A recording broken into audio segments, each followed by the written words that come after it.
I'm Tommie Lee, and this is the Scam of the Week. Jan Diaz, the president and CEO of Your Better Business Bureau, is joining us once again. Jan, how are you? I'm doing well. Great to be here, Tommie. And the Scam of the Week is now brought to you by a new sponsor. We welcome First State Bank aboard, and we thank them for the help getting the word out. Jan, we're discussing a scam today that specifically targets college students, something that both parents and students need to be aware of, because when you're starting out on your own, there's a lot to juggle, and the scammers are aware that it's a confusing time. Yes, that's right. So starting college is a big transition, not just academically, but financially as well. So between tuition, books, and all the school supplies, there's already a lot on a student's plate. And unfortunately, the scammers know this, and they see it as an opportunity to sneak in and try to grab some of that money. So today we're going to talk about one of their favorite tricks, which is phony credit card offers. And we can see why this is a problem, because we all get them all the time. Young adults especially are trying to make their own decisions, but they're excited at the prospect of having free money, basically, is how they look at it. But they might not have the financial experience necessary to recognize these scams when they pop up. Yeah, that's right. So for many college students, getting a credit card feels like the next big step toward financial independence, or adulting, as they say. But the problem is scammers know this, and they make their offers look completely legitimate, and it does sound credible. So these fake credit card offers often show up in the mail or online. They promise low interest rates and that the student will be easily approved if they apply. And it's no wonder students feel tempted to fill out a credit card application. But that is the bait. And the first step in these scams is to steal your money or your personal information. Exactly. So these scammers may ask you to fill out a brief credit card application and provide personal information such as your name, your social security number, or bank details. And in some cases, they'll even ask for an upfront processing fee. And of course, once they have your info, they can do a lot of damage. So the scammer can open accounts in a student's name, they can drain their bank account, or they can use a student's identity to rack up debt, especially if that student has not yet established credit for themselves. And the worst part of it is the student might not even realize until they go to apply for a legitimate credit card, or they'll discover it when they check their credit score. Okay, so parents, students, here's how you protect yourself.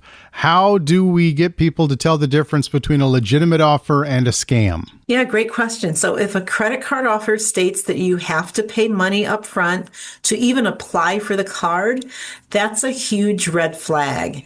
So real credit card companies don't make you pay an application fee. And if something shows up in your mailbox, don't just take it at face value, but look up the company online at their official website and make sure the details match. So the safest move really is to skip the flyer or random link and just go straight to the company's official website if you're really interested in applying for a card.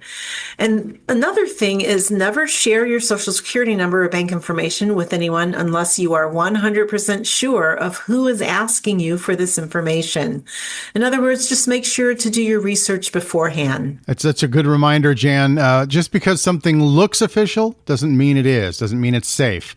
What are some of the other red flags that students should be watching out for with these offers? Yeah, so a big red flag to watch for is pressure tactics. And this is something that's very common because scammers love to push you into making a quick decision, telling you the offer is only good for 24 hours or that you've been especially chosen and need to act right away.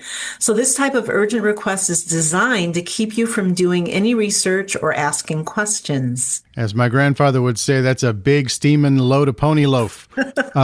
If they're pushing you to act right now, that should be a warning sign, bottom line. Absolutely. And so another big warning sign is the method by which they want you to pay. So if someone asks you to send money by wire transfer or send a gift card or a cash app like Venmo, that's a huge warning sign. And if you pay the scammer with these methods, your money's gone and it's impossible to trace. Unfortunately, you probably won't get your money back if you pay with these types of methods. Yeah, the scammers are smart enough to know that that's the one way that they know they can get your money and have it completely vanish.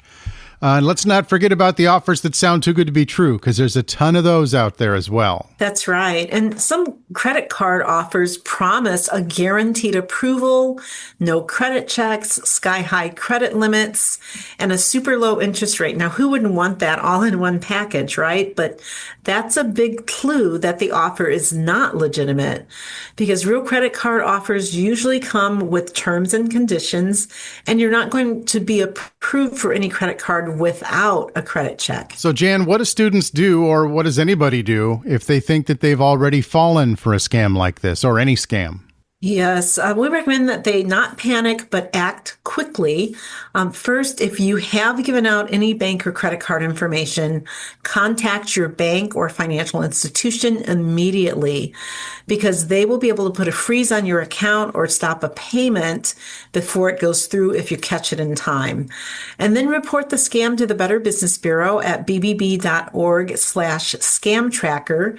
So that helps us warn others, and it provides us with the information that we need so that we can investigate.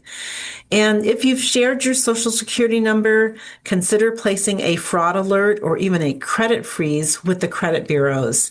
And then we also recommend that you report it to the Federal Trade Commission. And that website is reportfraud.ftc.gov. So it sounds like the bottom line is, if you're applying for a credit card, you need to go straight to the source and make sure that you're protecting yourself. Yeah, that's right, Tommie. So don't trust unsolicited offers in your inbox or mailbox. If you want a credit card, go to a reputable bank or credit union or a credit card company and apply directly through their website. And just remember, a legitimate credit card company will never ask you to pay money to apply. Absolutely true. Jan, this is very important information. College students are trying to do the right thing. They're trying to build their credit, gain their independence, but one wrong move can have lasting consequences. So we need to make sure that we're educating our students on how to establish their credits and start their adulting properly. Yes, so true. Jan Diaz with the Better Business Bureau serving Northern Indiana. Always a pleasure, and thank you for joining us on the Scam of the Week, brought to us by First State Bank now. And we look forward to talking to you again very soon. Yes, same here. Thanks, Tommie. Podcasts by Federated Media.